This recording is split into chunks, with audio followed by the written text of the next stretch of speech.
Welcome to our new chapter, gravitation.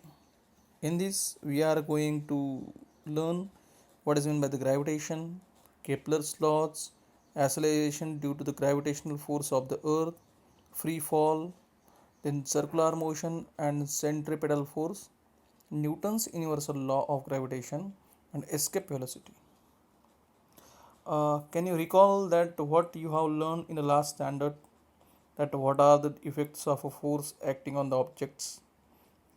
What type of force are you familiar with?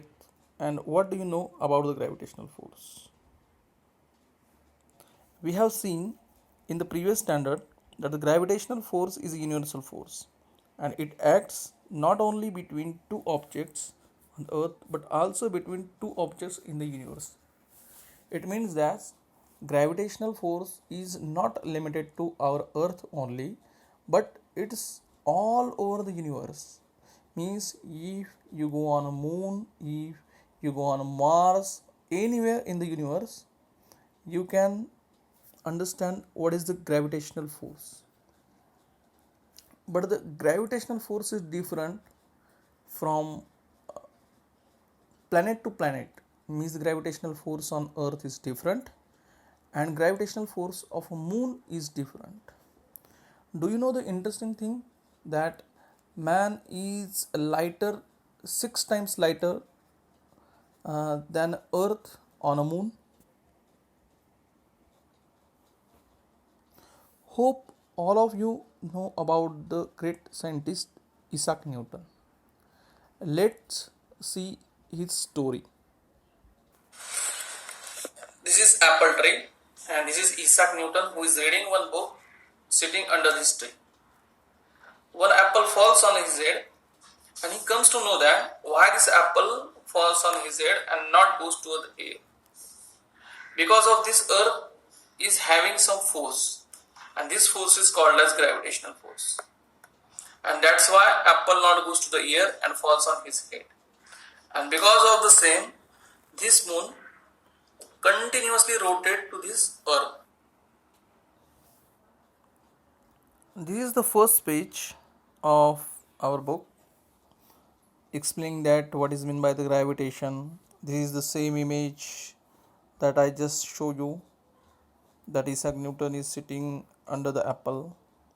Then he think that why moon is, then he think that if any object which is at a higher height, can it fall to the earth?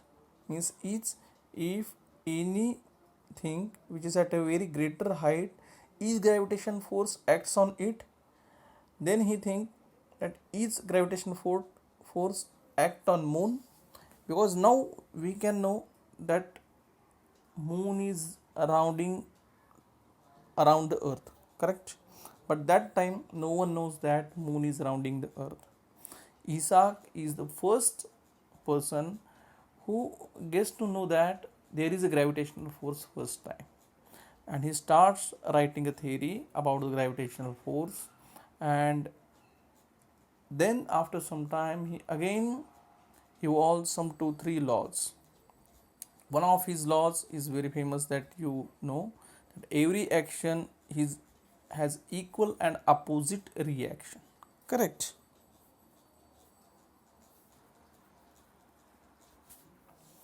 You can also go with the introductory part of the Isaac Newton, that when he born in 1642 and he died in 1727, and he also defines many of the laws.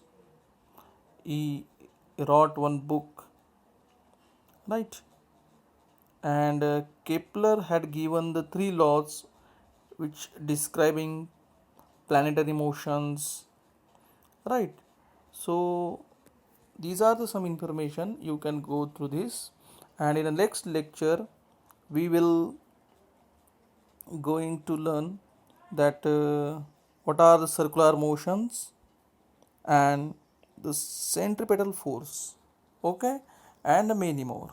Okay, thank you, bye bye.